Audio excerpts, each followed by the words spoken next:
আমরা আসলে নির্বাচন পরবর্তী আজকে সৌজন্য সাক্ষাতে আমরা বসেছিলাম। পলিটিক্যাল যে বিভিন্ন বিষয়বস্তুগুলো থাকে সেরকম কোনো বিষয়বস্তু নিয়ে আজকে আমাদের মধ্যে কোনো আলোচনা হয়নি, বরং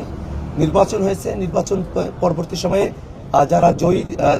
দল আছেন এবং যারা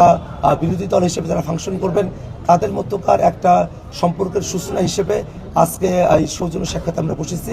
আদার্স পলিটিক্যাল কোয়েশ্চেন এখানে কোনোভাবেই ডিসকাস হয় নাই এবং সেই বিষয়গুলো নিয়ে সামনের দিনে আমাদের মধ্যে আরো আলোচনা হবে এবং তখন আমরা আপনাদেরকে বিষয়বস্তুগুলো পরিষ্কারভাবে জানাতে পারবো। আমরা এই বাংলাদেশের রাজনীতিতে যে কোনো রাজনৈতিক দল যারা গণতন্ত্রের পক্ষে, যারা ফেসিবাদের বিপক্ষে, যারা বাংলাদেশটাকে নতুন করে গড়তে চায়, সেই রাজনৈতিক দলগুলো আমাদের মতভিন্নতা থাকতে পারে, পুলিশের ভিন্নতা থাকতে পারে, কিন্তু বসতে পারে